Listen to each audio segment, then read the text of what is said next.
सर्दियों की वह रात थी जब हवा चाकू की तरह चुभ रही थी। आसमान से गिरती ठंडी हवा जैसे हर किसी की हिम्मत आजमा रही हो।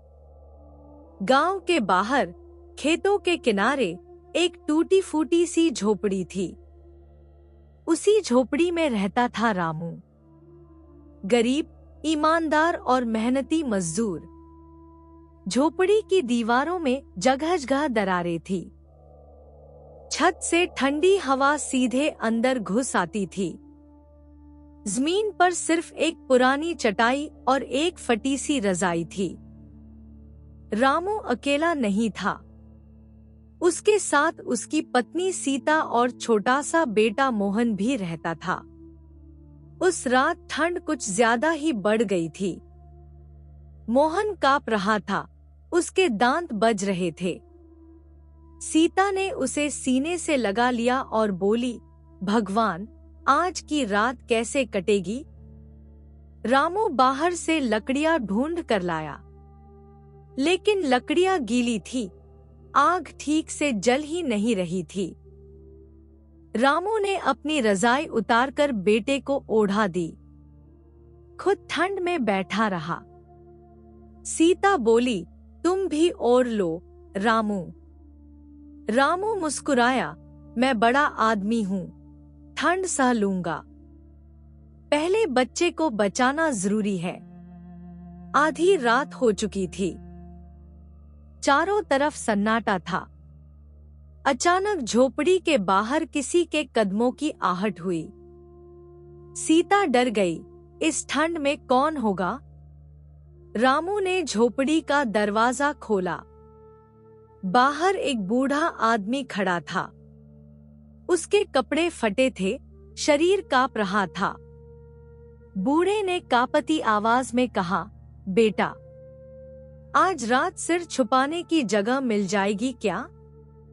रामू एक पल के लिए चुप हो गया। उसके पास खुद के लिए कुछ नहीं था।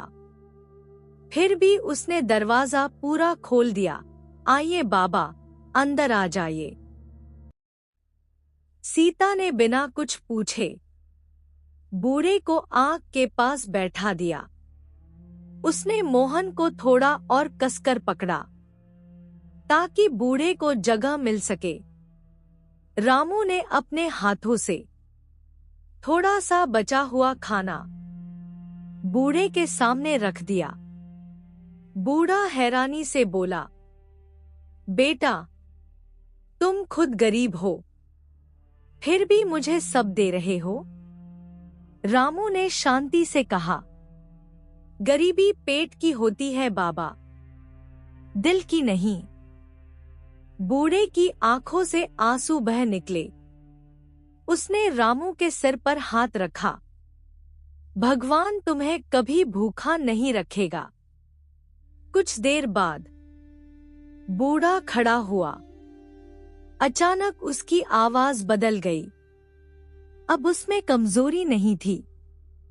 झोपड़ी के अंदर एक तेज रोशनी फैल गई। रामू और सीता घबरा गए। बूढ़ा बोला, मैं कोई आम इंसान नहीं हूं। मैं यह देखने आया था कि ठंड में भी किसका दिल गर्म रहता है। आज तुमने साबित कर दिया, असली अमीरी पैसे में नहीं, इंसानियत में होती है। रोशनी के साथ बूढ़ा अदृश्य हो गया। सुबह होते ही झोपड़ी के बाहर शोर मच गया। गांव के लोग इकट्ठा थे। गांव का प्रधान बोला, रामू, आज से यह झोपड़ी तुम्हारी नहीं रही। गांव ने मिलकर तुम्हारे लिए एक पक्का घर बनवाया है। रामू की आंखों से आंसू बह निकले। सीता ने आसमान की ओर देखा।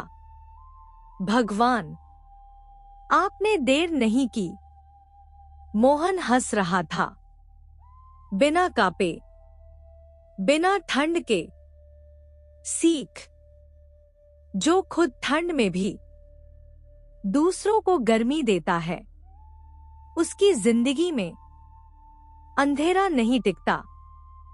इंसानियत सबसे बड़ी दौलत है।